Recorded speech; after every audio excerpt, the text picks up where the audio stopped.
Good morning, you guys. Happy Tuesday. I hope that you had a really awesome 3-day weekend. Maybe you got to sleep in, do some fun things with your family. I'm excited to see you guys later today, and I am going to start with our read aloud. So the book that we're going to start reading is called The Invention of Hugo Cabret. Okay, it is one of my own personal children's favorite books, and it's so exciting, and I can't wait to share it with you. Okay, so it's called The Invention of Hugo Cabret, and we're gonna start. So part one. Okay, so let's start with the introduction. Okay, the story I'm about to share with you takes place in 1931 under the roofs of Paris. Here you will meet a boy named Hugo Cabret, who once long ago discovered a mysterious drawing that changed his life forever. But before you turn the page, I want you to picture yourself sitting in the darkness, like the beginning of a movie. On screen, the sun will soon rise and you will find yourself zooming toward a train station in the middle of the city. You will rush through the doors into a crowded lobby. You will eventually spot a boy amid the crowd, and he will start to move through the train station. Follow him because this is Hugo Cabret. His head is full of secrets, and he's waiting for his story to begin. Professor H. Alcofrisbas. Now we're at part one, the thief. Okay, so it's going to start with a series of pictures. Okay,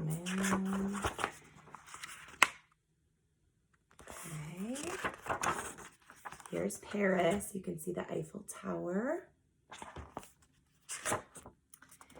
And now we're zooming in, getting closer. Remember, you're picturing this in a dark screen, zooming in towards, here's the train station, the doors. Okay.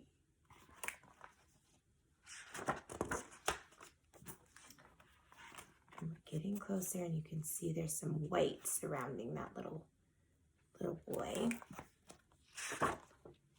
And this is Hugo. Okay. And he's going up some stairs.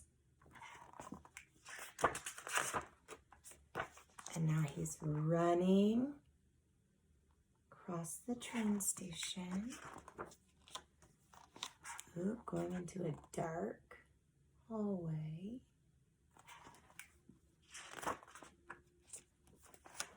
Let's see.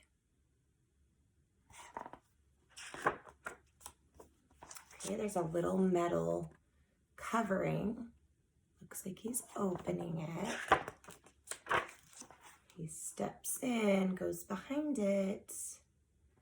I wonder where he's going. Okay, and there's a little market, okay.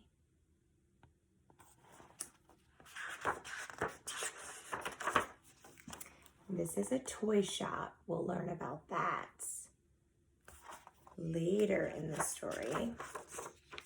And this man.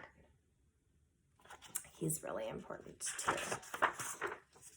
Okay, you can see in his eye, it's a clock. There's the hour and the minute hands. And I want you to look really closely at that clock.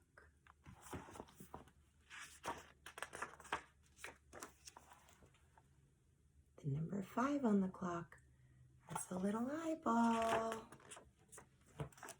Hugo can see the toy shop from that number 5 on the clock.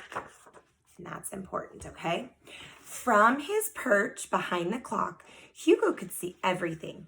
He rubbed his fingers nervously against the small notebook in his pocket and told himself to be patient. The old man in the toy booth was arguing with the girl.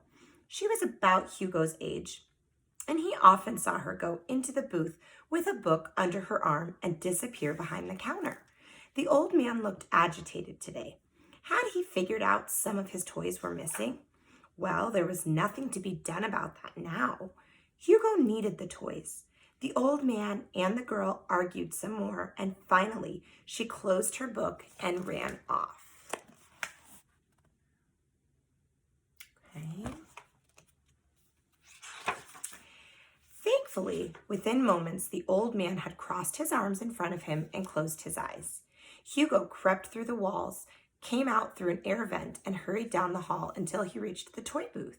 Nervously, he rubbed the notebook one last time, then cautiously lowered his hand around the wind-up toy he wanted. But suddenly there was a movement from inside the booth, and the sleeping old man sprang to life. Before Hugo could run, the old man grabbed his arm. The little blue wind-up mouse Hugo had taken fell from his hand, skidded across the counter, and landed on the floor with a crack. "Thief! Thief!" the old man yelled down the empty hallway. "Someone call the station inspector." At the mention of the station inspector, Hugo panicked. He twisted and tried to get away, but the old man pulled hard on his arm and wouldn't let go. "I finally caught you. Now empty your pockets." Hugo growled like a dog. He was furious with himself for being caught. The old man squeezed tighter around Hugo until he was practically standing on his toes. "You're hurting me. Empty your pockets." Reluctantly, one by one, Hugo pulled out dozens of objects: screws and nails and bits of metal, gears and crumpled playing cards, tiny pieces of clockworks, cogs, and wheels. He pulled out a crushed box of matches and some small candles.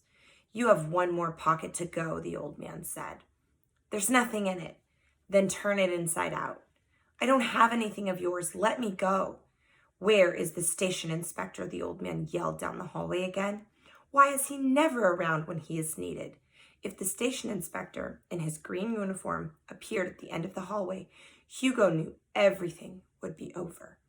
The boy struggled against the old man, but it was no use. Finally, his hand trembling, Hugo reached into his pocket and pulled out his small, battered cardboard notebook. The cover had been rubbed smooth. Still holding on to the boy's arm, the old man snatched the notebook away, set it down out of Hugo's reach, opened it, and flipped through the pages. One page caught the old man's eye. So this is Hugo's notebook. Okay, and you'll see.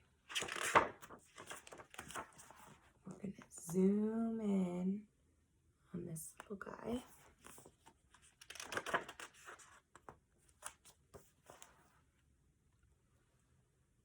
Lots of little gears and things inside of him. And kind of a scary looking face. "Give that back to me. It's mine," cried Hugo. "Ghosts?" the old man muttered to himself. "I knew they would find me here eventually." He closed the notebook. The expression on his face changed rapidly from fear to sadness to anger. "Who are you, boy? Did you draw these pictures?" Hugo didn't answer him. "I said, did you draw these pictures?" Hugo growled again and spit on the floor. "Who did you steal this notebook from?" "I didn't steal it." The old man grunted, and with a push, he finally let go of Hugo's arm. "Leave me alone, then. Stay away from me and my toy booth."